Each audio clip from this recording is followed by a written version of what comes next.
कक्षा 10 विज्ञान का टॉपिक है हमारा, चैप्टर नंबर 8 है कार्बन एवं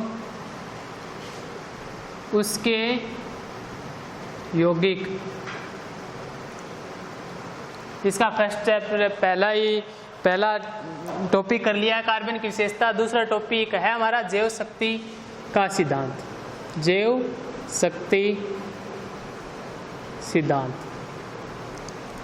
अब कार्बन है की विशेषता पढ़ ली है। कार्बन ये वह यौगिक बनाएगा, कार्बन यौगिक होंगे तो वो कैसे बनते हैं, उनका क्या गुण होता है, ये पढ़ने के लिए जैव शक्ति सिद्धांत दिया गया।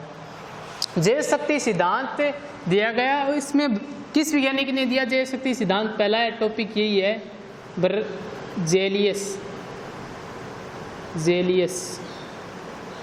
बर्जेलियस नामक वैज्ञानिक ने दिया था, जिसे केमिस्ट्री का जनक कहते हैं। बर्जेलियस नामक वैज्ञानिक ने जैव शक्ति का सिद्धांत दिया था। जैव शक्ति सिद्धांत है क्या?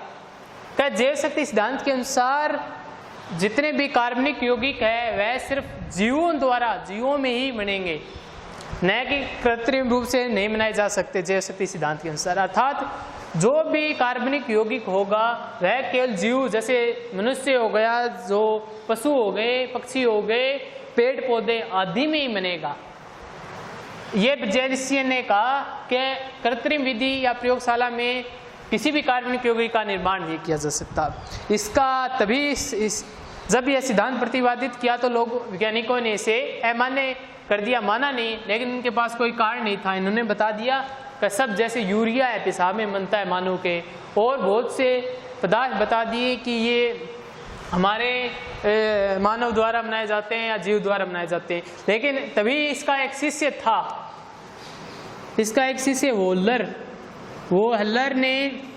होलर था, उसके साथ ही उसका शिष्य ही था, तो उसने इस सिद्धांत का खंडन कर दिया। खंडन किया और इसने अकार्बनिक पदार्थों द्वारा जिसमें कार्बन नहीं है, ऐसे पदार्थों द्वारा कार्बनिक यौगिक यूरिया का निर्माण कर दिया प्रयोगशाला में कृत्रिम विधि से। होलर ने क्या किया? जैव शक्ति सिद्धांत का क्या किया? खंडन किया और अकार्बनिक पदार्थों से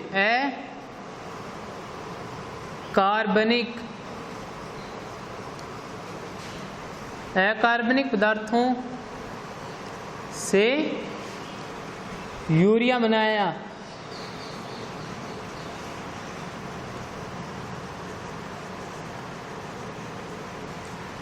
यूरिया बना दिया, अकार्बनिक पदार्थों से बनाया जिसमें कार्बन नहीं है, कृत्रिम प्रयोगशाला में बनाया।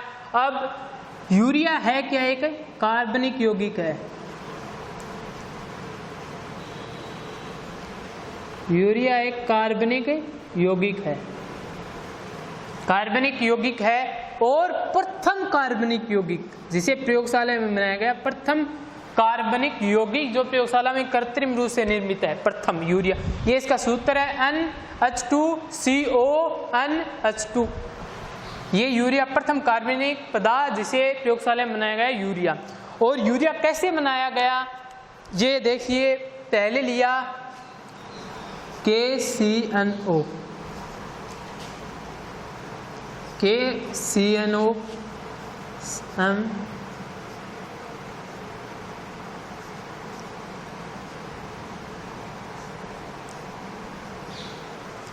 ये तो पोटेशियम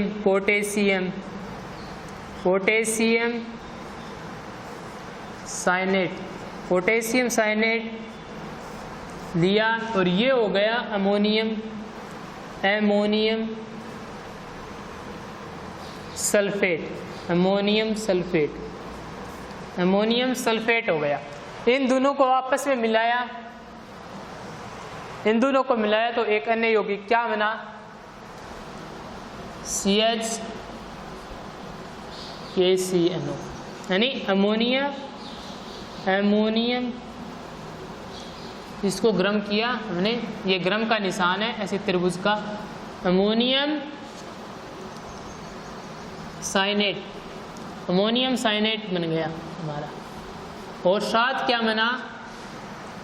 K2SO4 पोटेशियम सल्फेट। ये इसको गर्म किया तो अमोनियम साइनाइड बन गया हमारा ये, और पोटेशियम साइनाइड। अब इसको पृथक कर लिया और क्या ले लिया, अमोनियम साइनाइड ले लिया हमने, CnO। अमोनियम साइनाइड लिया हमने, इसको गर्म किया हमने, तो क्या बना, NH2CONH2। ये हो गया अमोनियम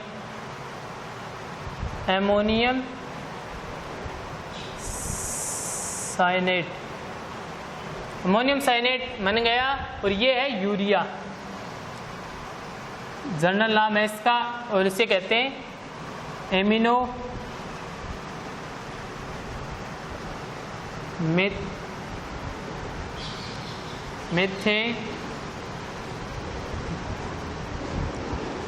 मेथेनेमाइड।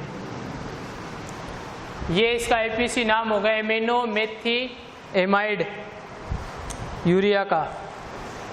ये यूरिया बना दिया जेस बोलर ने। तो जैव शक्ति सिद्धांत का मतलब यही है, जैव शक्ति सिद्धांत ब्रिजेलियस ने दिया था, जो केमिस्ट्री का जनक कहलाता है। और इसका खंडन इसके शीशे ने क्या कहा, बर्जेलियस ने यह कहा कि कार्बनिक यौगिक केवल जीवों में ये निर्माण किया जा सकता है, कृत्रिम विधि से इसका निर्माण संभव नहीं। लेकिन इसका इसी से होलर ने इसका खंडन किया, कहा कि अकार्बनिक पदार्थों से भी यूरिया का कार्बनिक यौगिकों का निर्माण किया जा सकता है, और प्रथम कार्बनिक यौगिक यूरिया का निर्माण किया अकार्बनिक पदार्थों से। ये पोटेशियम साइनाइड और अमोनियम सल्फेट की विक्रिया करवाई तो अमोनियम साइनाइड बना। अमोनियम साइनाइड को गर्म करने पर यूरिया का निर्माण हुआ, जिसे एमिनोमेथेमाइड कहते हैं। इसके बाद वैज्ञानिकों ने मीथेन गैस यानी मार्स गैस का निर्माण किया वैज्ञानिकों ने प्रयोगशाला में। इसके बाद एस्टिक अम्ल CO एस्टिक अम्ल का भी निर्माण किया।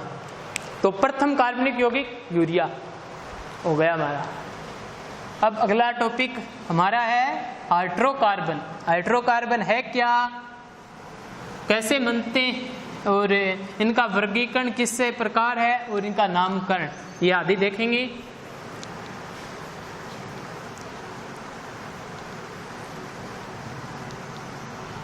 अब है हाइड्रोकार्बन।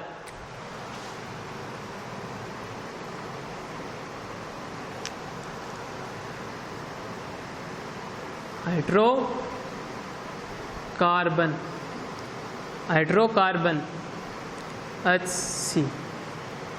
हाइड्रोकार्बन है क्या, वे यौगिक जो कार्बन तथा हाइड्रोजन दोनों से मिलकर बने होते हैं उन्हें कार्बोहाइड्रेट कहते हैं। वे यौगिक जो कार्बन और हाइड्रोजन से ही दोनों से मिलकर बनते हैं, कार्बन और हाइड्रोजन से मिलकर बने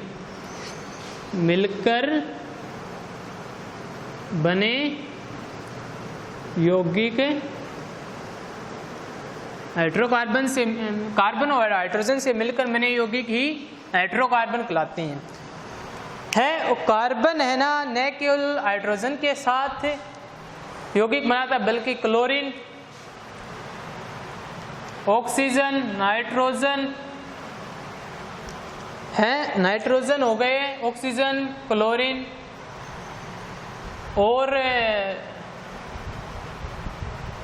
ब्रोमीन, हाइड्रोजन आदि के साथ मिलकर यौगिक बनाता है। सल्फर के साथ भी एक दो यौगिक बनते हैं इसके, उससे यौगिक है, और इनसे इनके यौगिक बनते हैं कार्बन के।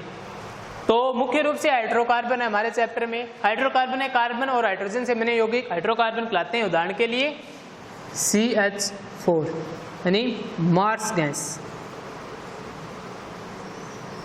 मार्स गैस यानी मीथेन, मीथेन हो गई, ये हो गया। अब है इस हाइड्रोकार्बन का वर्गीकरण, किस प्रकार बांटा गया है। वर्गीकरण क्या है, वर्गीकरण हाइड्रोकार्बन का वर्गीकरण पहले बड़े रूप से दो भागों में किया गया। बड़े रूप से दो भागों में किया गया हाइड्रोकार्बन का वर्गीकरण। पहले हो गए विवर्त, विवर्त विवर्त चक्रीय यौगिक, संवर्त संवर्त विवर्त और संवर्त यौगिक है। विवर्त हो गया एक तो विवर्त श्रृंखला वाले, मतलब चक्रीय नहीं, यहाँ पर श्रृंखला, विवर्त श्रृंखला वाले और चक्रीय संवर्त श्रृंखला वाले, यहाँ पर आएगा श्रृंखला, विवर्त श्रृंखला वाले और संवर्त श्रृंखला वाले। विवर्त श्रृंखला वाले यौगिकों का एक अन्य नाम है अचक्रीय, अचक्रीय हाइड्रोकार्बन, HC का अर्थ है हाइड्रोकार्बन, इसका दूसरा नाम है चक्रीय हाइड्रोकार्बन है, ये अचक्रीय। और इनका एक और नाम है वो है एलिफेटिक, एलिफेटिक, एलिफेटिक हाइड्रोकार्बन। और एलिफेटिक हाइड्रोकार्बन हो गया, और इनका एक अन्य नाम है वो है वलय युक्त यौगिक या हाइड्रोकार्बन, वलय युक्त हाइड्रोकार्बन। और अब एलिफेटिक विवर्त श्रृंखला वाले और चक्रीय हाइड्रोजन का अर्थ है कि वे हाइड्रोकार्बन यौगिक जिनमें श्रृंखला है ना वो विवर्त है, यानी एक वर्त के रूप में नहीं बनता है, मतलब प्रथम कार्बन और अंतिम कार्बन परस्पर जुड़े नहीं होते, प्रथम कार्बन यौगिका और अंतिम कार्बन परस्पर जुड़े नहीं होते, ऐसे यौगिक होते हैं विवर्त श्रृंखला वाले। अचक्रीय, किसी प्रकार का चक्कर नहीं बनता यौगिक में।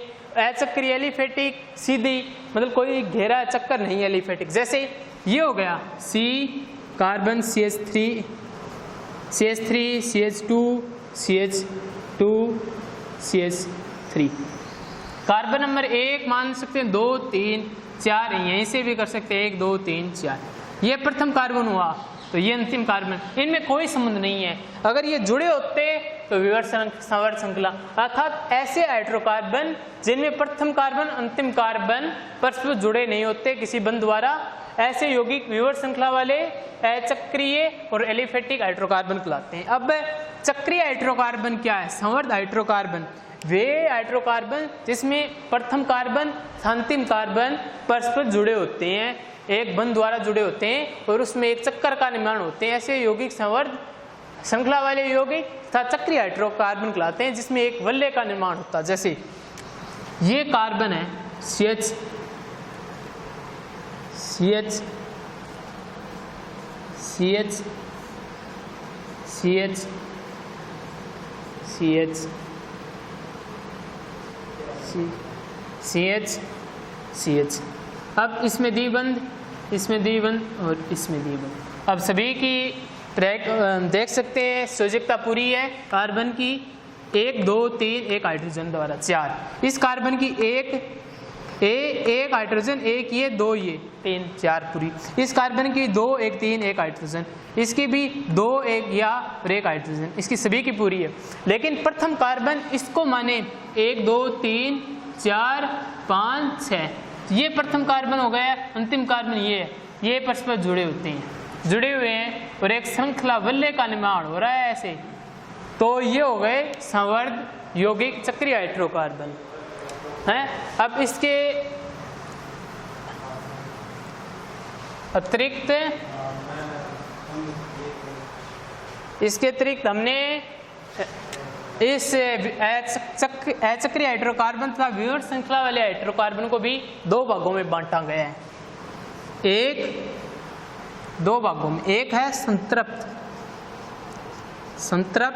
हाइड्रोकार्बन और एक है असंतृप्त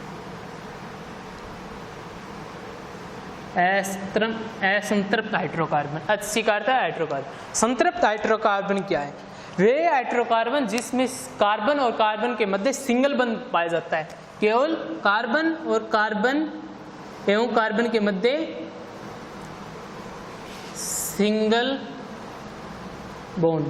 सिंगल बंध मिलता है, कार्बन और कार्बन के मध्य वे हाइड्रोकार्बन जिसमें कार्बन और कार्बन के मध्य सिंगल बंध होता है वह संतृप्त हाइड्रोकार्बन, जैसे C यानी CH3 यानी एथेन हो गया, एथेन जिसमें कार्बन कार्बन के मध्य सिंगल बंध पाया जाता है, ऐसे हाइड्रोकार्बन संतृप्त हाइड्रोकार्बन कहलाते हैं। असंतृप्त हाइड्रोकार्बन क्या होता है? कार्बन व और कार्बन के मध्य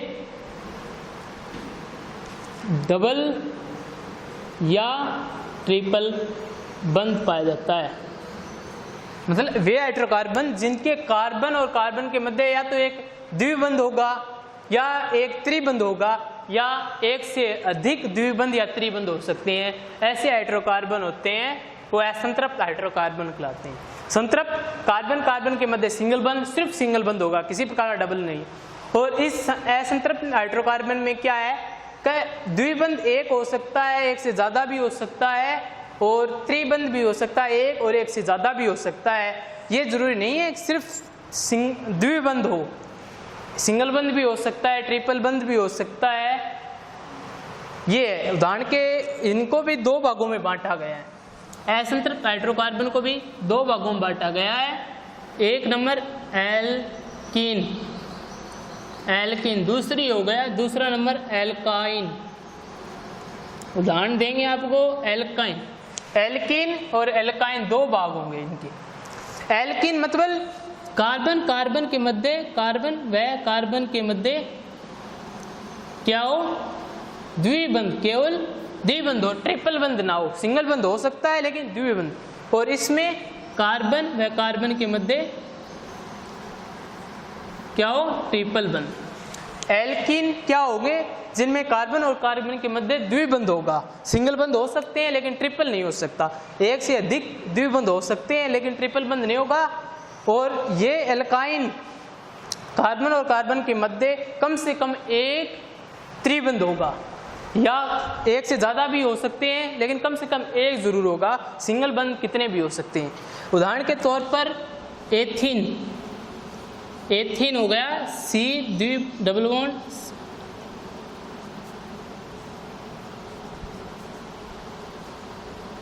ये एथीन हो गया। और दूसरा उदाहरण इसका देखें, यहाँ पर लिखता देता हूँ। दूसरा उदाहरण होगा प्रोपिल, प्रोपिन दूसरा उदाहरण। इसमें क्या होता है? Carbon carbon